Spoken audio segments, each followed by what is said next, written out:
Selamat pagi ibu-ibu yang terkasih dalam nama Tuhan Yesus, Bapak, Ibu, Saudara sekalian. Mari kita mulai persekutuan pagi hari ini dengan menaikkan pujian kunaikan syukur padamu.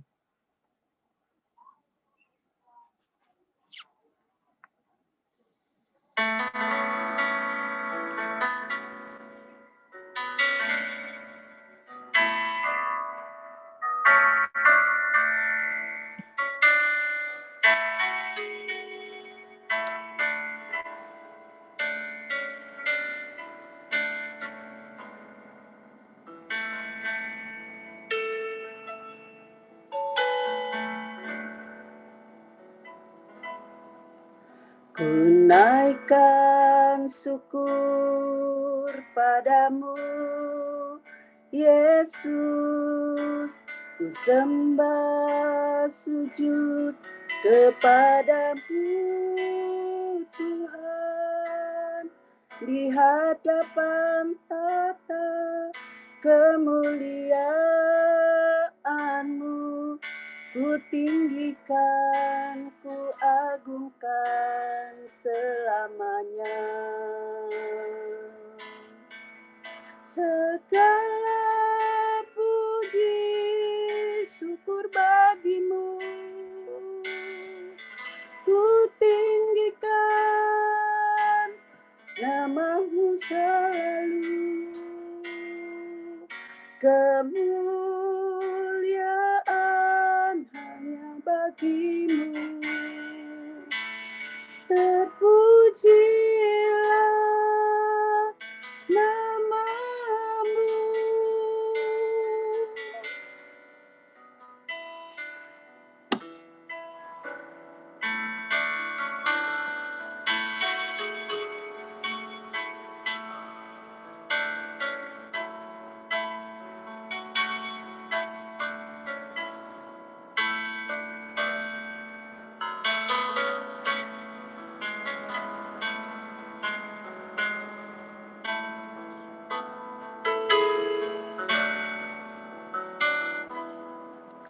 Kunaikan syukur padamu, Yesus.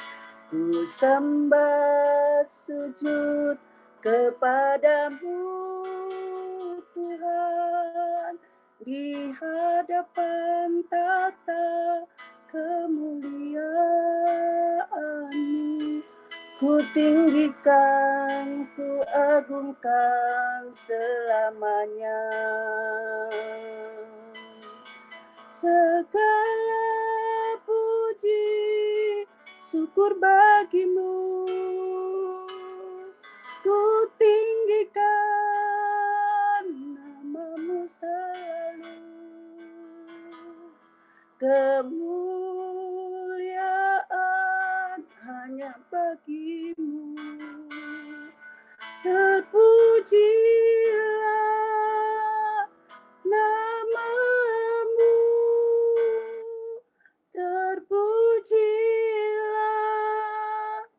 nama-Mu. Mari Bapak Ibu, sebelum kita mulai mendengarkan firman Tuhan, kita tundukkan kepala, kita berdoa. Tuhan, terima kasih ya Allah Bapa, kami bersyukur kepadamu ya Tuhan, untuk kasih setiamu, untuk pimpinanmu, pemeliharaanmu, penyertaan dan perlindunganmu dalam kehidupan kami hari lepas hari. Terima kasih Tuhan, saat ini sebentar lagi kami merenungkan firman Tuhan. Berkati Bu Eliata ya Bapa, biarlah firman Tuhan yang dipersiapkannya datangnya daripadamu ya Bapa. Dan kami anak-anak-Mu yang mendengar ya Tuhan, menyimaknya dengan baik, menyimpannya di dalam hati, sehingga kami dapat melakukan kehidupan kami hari lepas hari. Terima kasih ya Tuhan, kami serahkan waktu pagi hari ini sepenuhnya hanya ke dalam tangan-Mu. Haleluya, amin. Sebelum kita mendengarkan firman Tuhan, kita naikkan pujian Kala Ku Cari Damai.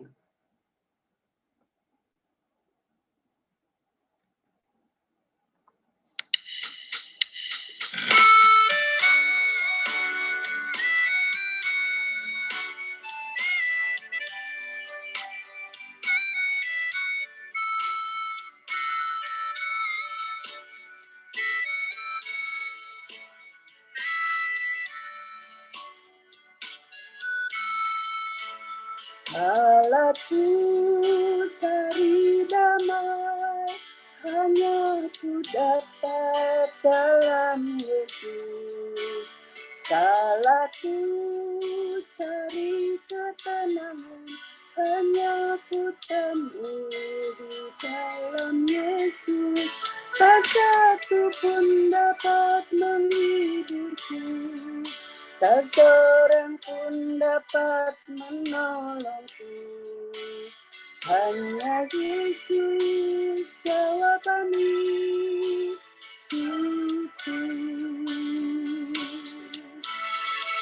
Bersama Dia hatiku damai, walau dalam lembah kekelaman. Bersama Dia hatiku tenang, walau hidup penuh tantangan.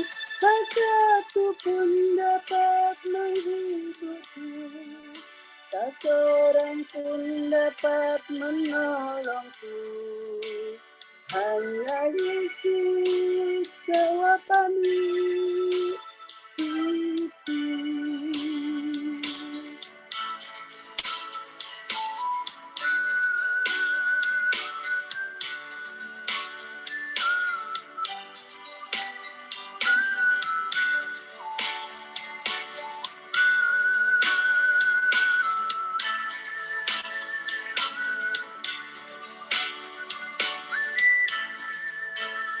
Kalaku cari damai, hanya ku dapat dalam Yesus.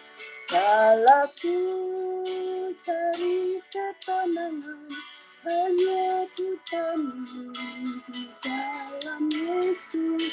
Tak satu pun dapat menghiburku, tak seorang pun dapat menolongku. Hanya Yesus jawaban hidupku. Bersama Dia hatiku damai, walau dalam lembah kekelaman. Bersama Dia hatiku tenang, walau hidup penuh tantangan. Tak satu pun dapat menghiburku, tak seorang pun dapat menolongku. Hanya Yesus jawaban hidupku. Bersama Dia hatiku damai, walau dalam lembah kekelaman. Bersama Dia hatiku tenang, walau hidup penuh tantangan. Tak satu pun dapat menghiburku, tak seorang pun dapat menolongku. Hanya Yesus jawaban hidupku. Kami persilahkan kepada Bu Eliata untuk membawakan firman Tuhan. Terima kasih. Terima kasih Bu Indri. Oke. Firman Tuhan yang akan kita renungkan pada pagi hari ini diambil dari Markus 4 ayat yang ke-35 sampai 41. Sorry, ini slide-nya bisa keluar nggak ya? Ya. Oke, thank you ya. Ya. Ini kita baca sudah saya ketikkan di situ ya. Jadi saya akan bacakan ayat yang ke-35. Pada hari itu, waktu hari sudah petang, Yesus berkata kepada mereka, marilah kita bertolak ke seberang. Mereka meninggalkan orang banyak itu lalu bertolak dan membawa Yesus beserta dengan mereka dalam perahu di mana Yesus telah duduk, dan perahu-perahu lain juga menyertai Dia.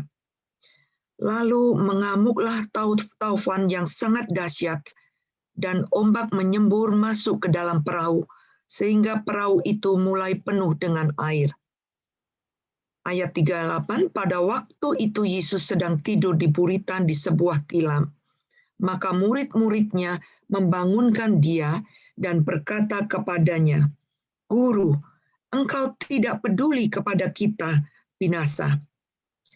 Ia pun bangun, dan Yesus menghardik angin itu dan berkata kepada danau itu, "Diam, tenanglah."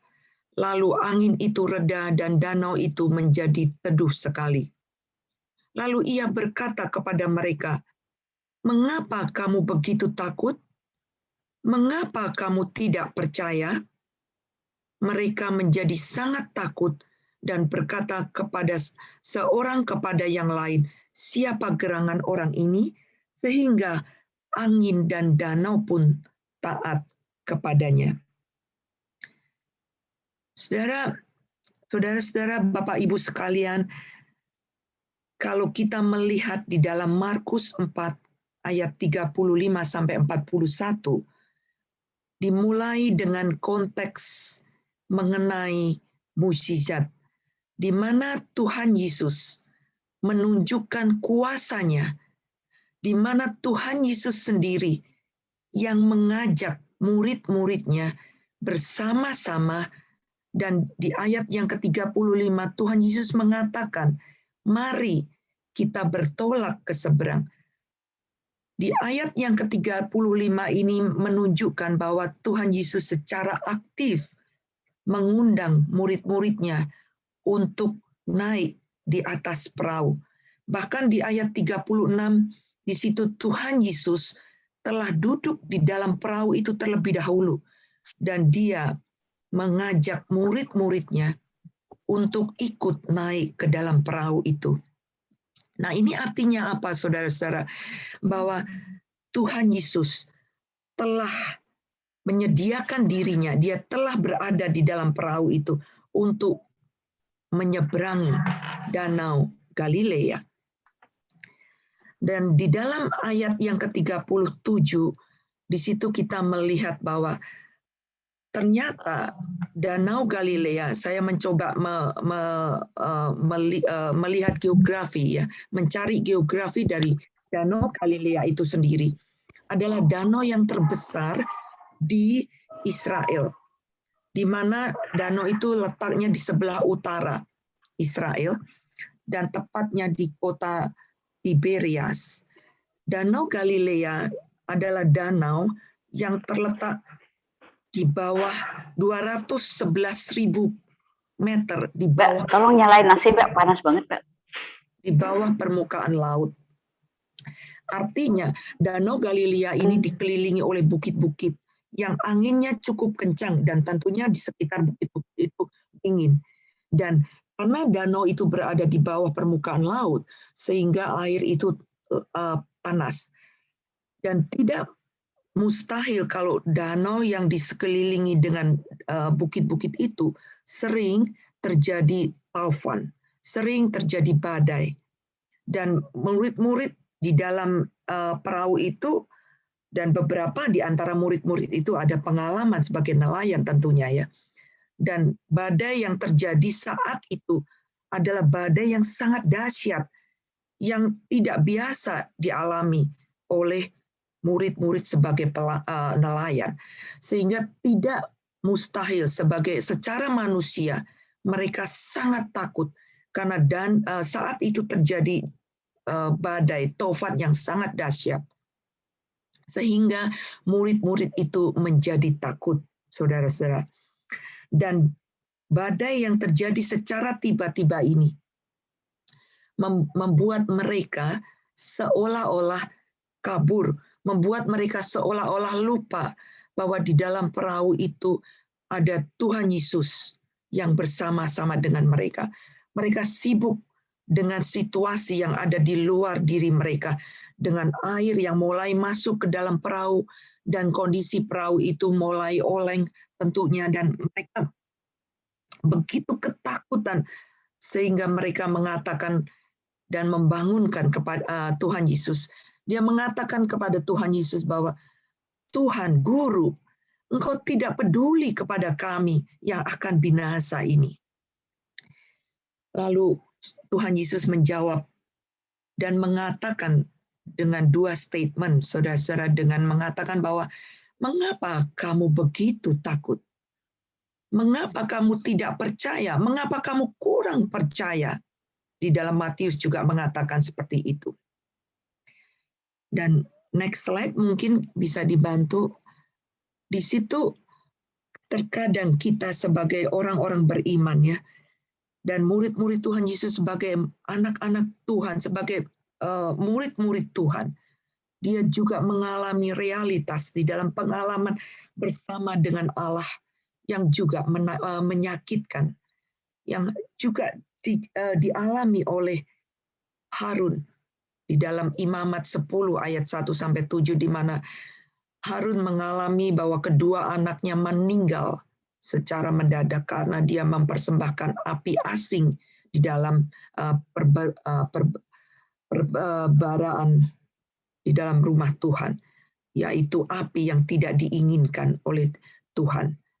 Dan juga terjadi di dalam hamba-hamba Tuhan yang lain seperti Nabi Yeremia, di mana di situ Nabi Yeremia di dalam ayat yang pasal 20 ayat 7-9, keluh kesah Nabi Yeremia akibat tekanan daripada jabatan Nabi Yeremia. Di dalam ayat 9, justru di sini menjadi satu kekuatan, di mana Nabi Yeremia mengatakan dia tidak mau mengingat Tuhan. Nabi Yeremia tidak mau mengucapkan firman Tuhan lagi demi nama Allah. Tetapi dalam hati Nabi Yeremia ada sesuatu api yang menyala-nyala di dalam hatinya. Terkurung di dalam tulang-tulang Nabi Yeremia. Dia mengatakan bahwa aku berlelah-lelah untuk menahannya. Tetapi Nabi Yeremia tidak sanggup. Demikian pula yang dialami oleh Nabi Yunus. Nabi Yunus seolah-olah dia menjauh daripada Tuhan. Dia mengingkari panggilan daripada Tuhan. Tetapi Nabi Yunus ingin kehendaknya sendiri yang jadi, bukan kehendak Tuhan. Demikian pula saudara-saudara dengan kita. Kita seringkali tidak percaya. Kita seringkali kurang percaya ketika kita melihat di luar diri kita. Kita menghadapi COVID, mungkin kondisi kita yang saat ini sedang menghantam dunia. Yang seolah-olah kita mengatakan bahwa bertanya kepada Tuhan, kenapa Tuhan Engkau tidak peduli? Seperti murid-murid Tuhan Yesus juga mengatakan di dalam ayat yang ke-38 tadi kita baca. Dia mengatakan, Guru, kenapa Engkau tidak peduli? Engkau membiarkan kami binasa. Jadi kita terkadang kabur. Kita terkadang lupa dengan kondisi yang ada di dalam perahu kehidupan kita. Di situ ada Yesus yang bersama dengan kita. Kita cenderung untuk mengatakan Tuhan tidak peduli. Saya sakit, saya kondisi saat ini, keluarga saya bermasalah, anak saya mungkin terjerat dengan drug, dengan narkoba, atau dengan banyak hal yang terkadang kita tidak mengerti kenapa itu terjadi. Bahkan dalam kondisi COVID seperti ini, terkadang di dalam perenungan saya pribadi, saya mengatakan kepada Tuhan, seolah-olah Tuhan, kenapa Engkau diam? Kenapa teman-teman baik kita meninggal? Kenapa orang-orang baik justru meninggal? Tuhan panggil, sakit dan meninggal. Kenapa orang-orang Kristen yang mengasihi Tuhan justru di PHK? Kenapa firman Tuhan seolah-olah kebenaran firman Tuhan itu berbeda dengan janji Tuhan yang mengatakan burung di udara dipelihara, dan anak-anak Tuhan tidak akan meminta-minta, tetapi kenyataannya justru banyak anak-anak Tuhan yang di PHK, banyak orang anak-anak Tuhan yang juga butuh pertolongan. Lalu di dalam next slide, selanjutnya kita melihat manakah kalau kita diminta untuk memilih, mana yang lebih penting, pimpinan Tuhan ataukah tempat yang tanda petik aman. Dan Musa memberikan respon yang sangat bagus. Dia mengerti secara persis akan pimpinan daripada Tuhan. Dan dia mengatakan di dalam Keluaran 33 ayat 15-16. Musa mengatakan kepada Tuhan, jika bukan Tuhan sendiri yang membimbing kami, janganlah suruh kami berangkat meninggalkan tempat ini menuju padang gurun. Karena Tuhan telah muak dengan bangsa Israel yang tegar tengkuk dan bangsa yang harusnya dimurkai, bangsa yang harusnya mendapat kutukan daripada Tuhan. Tetapi karena Musa tahu dan dia punya pengalaman bergaul dengan Tuhan, justru disitulah Musa menjadi penyelamat bangsa Israel yang harusnya dimurkai oleh Tuhan. Bahkan Tuhan sendiri mengatakan kepada Musa, aku menyediakan malaikat yang akan memimpin kamu dan bangsa Israel. Aku tidak akan mau berada di tengah-tengah kamu. Karena bangsa yang tegar tengkuk, bangsa yang menyembah Allah lain, bangsa yang tidak mengingat Tuhannya. Tetapi bahkan Musa sendiri berseru kepada Tuhan di dalam ayat yang ke-13, saudara-saudara. Dalam Keluaran 33, beritahukan kepadaku jalanmu ya Tuhan, sehingga aku bisa mengenal Engkau. Di sini kata kuncinya, mengenal Engkau. Saudara dan saya, kita perlu mengenal Tuhan. Di dalam perjalanan kehidupan bahtera, kehidupan rumah tangga kita, bahtera kehidupan kapal kita. Adakah di situ kita mengatakan seperti Musa, aku mau mengenal Engkau. Musa mempunyai hubungan personal dengan Tuhan. Di sini letak kunci daripada Musa, sehingga melalui Musa, dia bisa menyelamatkan, seolah-olah menyelamatkan bangsa Israel yang harusnya dimurkai oleh Tuhan. Apakah kehidupan kita di tengah-tengah keluarga kita, di tengah-tengah persekutuan kita, di tengah-tengah jemaat kita, kalau kita hamba Tuhan, kalau kita pelayan Tuhan. Musa berkata, engkau sendiri jika tidak membimbing kami, jangan suruh kami berangkat dari sini. Dan inilah bukti daripada penyertaan Tuhan, kasih karunia Tuhan, bahwa Tuhan berjalan di tengah-tengah bangsanya. Tuhan berjalan, Tuhan berada di dalam perahu bersama-sama dengan murid-muridnya, bersama-sama dengan kita. Mungkin bisa next slide. Kita bisa melihat di sini Timothy Keller. Dia mengatakan, membuat perbedaan, beda dengan orang Kristen dan orang manusia di zaman kuno. Di dalam menyikapi kehidupan di dalam dunia, di luar dirinya. Kalau orang di luar, orang zaman kuno di luar dirinya, kebahagiaan, kenikmatan, itu menjadi kunci. Tetapi cintanya sangat menyedihkan dan gelap. Tetapi bagi orang-orang Kristen, bagi orang-orang yang mengasihi Tuhan, dunia eksternal itu sekalipun gelap, sekalipun penuh penderitaan, badai, COVID datang menerpa, tanpa tahu ujungnya di mana. Tetapi cinta Tuhan itu penuh berkat dan sukacita. Di dalam next slide-nya, Bob Goff. Bob Goff adalah seorang pengacara. Dia seorang penulis terkenal. Dia mengatakan bahwa dulu saya berpikir knowing of God, mengenal Tuhan, itu adalah seperti perjalanan bisnis bersama Tuhan. Tetapi Bob Goff mengatakan sekarang, dia mengatakan bahwa aku tahu bahwa Tuhan mengundang saya untuk masuk di dalam journey, di dalam perjalanan, petualangan bersama Tuhan. Life journey sebagai gantinya dari bisnis trip. Yang dia pikir bahwa knowing of God, pengenalan bersama Tuhan, itu bukan knowing about God. Jadi maukah saudara-saudara bersama saya, kita mempunyai orientasi yang baru. Orientasi knowing of God, bukan knowing about God. Kita mau mengalami pengenalan secara pribadi bersama Tuhan, seperti Musa mengenal Tuhannya.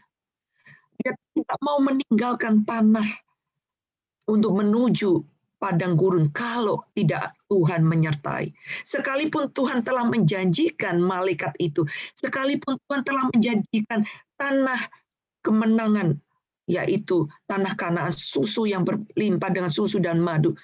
Tapi Tuhan mengatakan, aku tidak akan berada di tengah-tengah kamu. Tapi kita mau menjadi seperti Musa, punya kepekaan, knowing of God, pengenalan dengan Tuhan secara personal. Inilah yang Tuhan inginkan kepada setiap kita. Sehingga kita punya kuasa, kita boleh percaya bahwa kita bisa membantu, kita bisa menolong orang-orang lain yang ada di sekitar kita. Seperti Musa, dengan kuasanya, dia bisa membawa bangsa Israel melewati padang gurun. Karena dia tahu, dia percaya, dia tidak takut seperti murid-muridnya di dalam perahu itu. Dia tahu Tuhan bersama dengan dia. Seperti next slide juga di situ dikatakan, the truth will set you free. Di dalam Yohanes 8 ayat 32. Bahwa kebenaran, kita akan mengetahui kebenaran firman Tuhan. Bagaimana kebenaran firman Tuhan itu bisa kita alami, bisa memerdekakan kita. Kebenaran itu akan membebaskan kita. Memang pertama-tama will piss you off, akan membuat kita mengalami keterkiliran, akan membuat kita pertama mengalami ketidakmengertian di tengah-tengah situasi yang ada. Kita bahkan mungkin bingung, kita bahkan mungkin kabur seperti murid-murid Tuhan Yesus. Tetapi kebenaran itu akan hidup, akan kita hidupi. Kebenaran firman itu akan kita hidupi di dalam kita mengiring Tuhan dalam kehidupan kita. Selama kita mengenal Tuhan, selama kita percaya dan kita tidak akan perlu takut ataupun panik ketika badai tofan datang di dalam perahu kehidupan kita. Dan biarlah di dalam next slide ini kita bisa berjalan bersama Tuhan. Kita tidak takut, kita bisa mengenal Tuhan lebih dekat. Kita knowing of God, kita akan semakin melihat betapa indahnya perjalanan kehidupan kita. Kita tidak perlu takut apa yang terjadi di luar diri kita. Kalau kondisi saat ini bahkan varian baru ya dikatakan dari India itu sudah mutasi, bahkan saya membaca sudah masuk ke Indonesia. Kita bagaimana situasi itu? Tapi kita anak-anak Tuhan, kita bisa dengan yakin, kita tidak perlu takut. Itu hal yang terjadi di luar kita. Angin tofan itu boleh hadir. Tetapi kalau kita fokus kepada Kristus, kita percaya, kita mengalami Tuhan, kita percaya Tuhan ada bersama-sama dengan kita. Kita punya kuasa untuk menguatkan orang lain. Kita punya kuasa untuk membimbing orang lain masuk di dalam padang gurun yang mungkin bagi orang lain itu menakutkan. Tetapi justru kita bisa menyelamatkan secara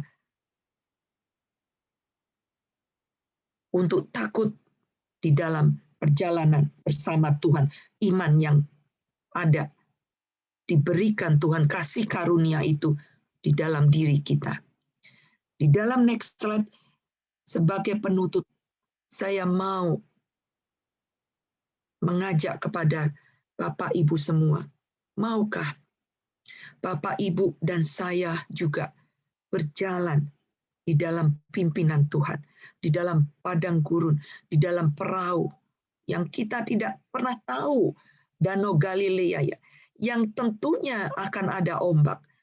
Tetapi sebesar apa ombak yang secara tiba-tiba, yang kita mungkin punya pengalaman, kita sebagai anak-anak Tuhan, tapi dengan Tuhan, berjalan bersama Tuhan, itu yang akan membuat kita berani menjalani perahu kehidupan kita. Dan terakhir, kita akan berani menyerahkan iman kita. Kita beriman kepada Tuhan. Tuhan memberikan kesempatan untuk kita terus berpegang teguh kepada kebenaran itu. Dan kalau kita meyakini kebenaran itu, maka kebenaran itu akan membuat kita mengalami kemerdekaan. The will set us free, tadi dikatakan di dalam Yohanes 8 ayat 32. Dan inilah yang menjadi pengharapan kita terus selama kita berada di dalam dunia yang fana ini. Demikianlah firman Tuhan. Semoga firman ini boleh menguatkan kita dan boleh meneguhkan iman kita semakin dekat dan kehidupan bersama Tuhan. Tuhan memberkati kita semua. Amin. Mari kita berdoa. Bapa kami yang di surga, kami mengucap syukur kalau kami kembali diingatkan bahwa firman-Mu itu membawa kemerdekaan kepada setiap kami yang boleh mengalami pengenalan secara pribadi dengan Tuhan. Sehingga kami tidak menjadi takut lagi, sehingga kami tidak menjadi ragu lagi di dalam menghadapi kehidupan dunia ini yang kami tidak tahu kapan berakhir. Kami tidak tahu akan wabah penyakit COVID akan berakhir. Tetapi justru kehadiran kami sebagai anak-anak Tuhan yang boleh diberikan iman, yang boleh mengalami anugerah dan kasih karunia Kristus. Kami boleh berani mengatakan bahwa berjalan bersama Tuhan, kami tidak takut. Kami percaya kepadamu Tuhan. Di dalam nama Tuhan Yesus, kami sudah berdoa dan bersyukur. Amin.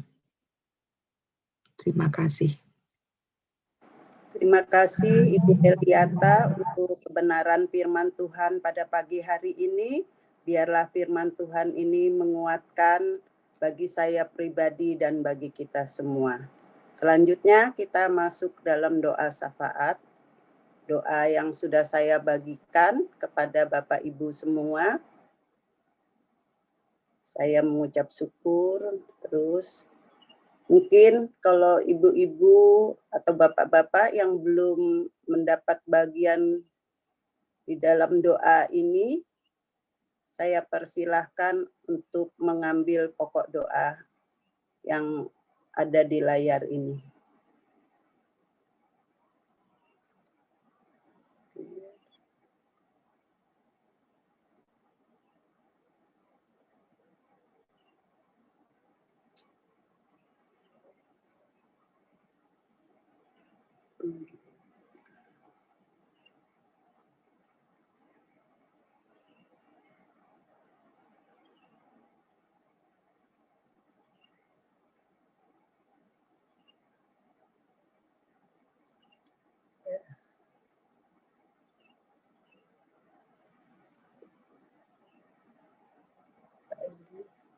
Nanti tutup doa Pak Pendeta Edi SS.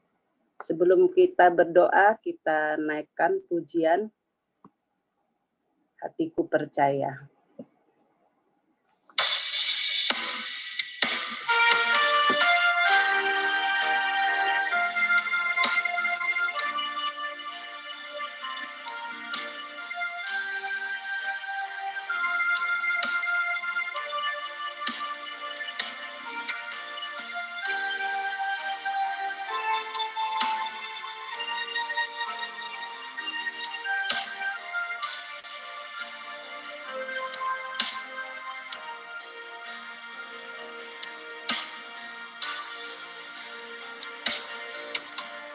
Saat ku tak melihat jalanmu, saat ku tak mengerti rencanamu, namun tetap ku pegang janjimu. Pengharapanku hanya padamu. Saat ku tak melihat jalanmu, saat ku tak mengerti rencanamu, namun tetap ku pegang janjimu. Pengharapanku hanya padamu. Hatiku percaya,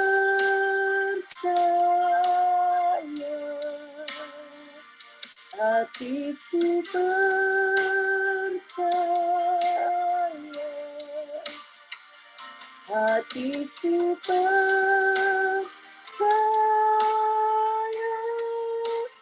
selalu ku percaya. Hatiku percaya, hatiku percaya,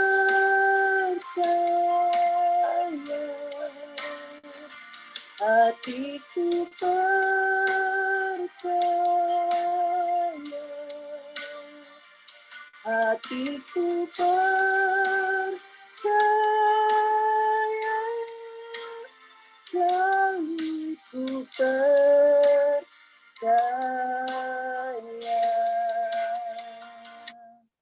Mari kita tundukkan kepala, kita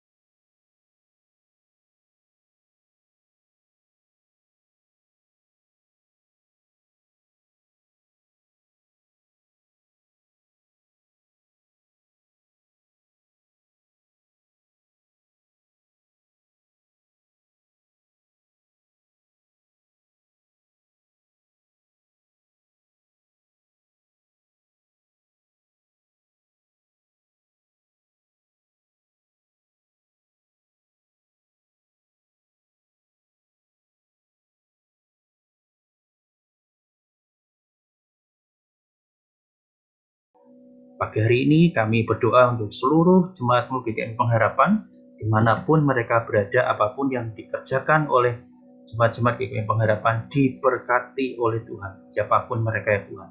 Biarlah kami semua menyambut hari ini dengan penuh sukacita, karena Tuhan yang memberikan kehidupan, memberikan kesempatan bagi setiap kami, untuk kami boleh beraktivitas, kami boleh menghasilkan sesuatu dari yang kami kerjakan, baik itu dalam pekerjaan maupun di dalam studi, semuanya diberkati oleh Tuhan. Terima kasih ya Tuhan. Kami menyerahkan untuk semuanya doa-doa kami dalam tangan-Mu.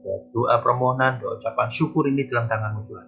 Kiranya Tuhan yang mendengar dan Tuhan yang memberkati. Terima kasih ya Tuhan. Di dalam nama-Mu Yesus Kristus, Allah kami yang hidup, kami berdoa. Amin. Kita pujikan Bapa, terima kasih. Bapa, terima kasih. Bapa, terima kasih. Bapa,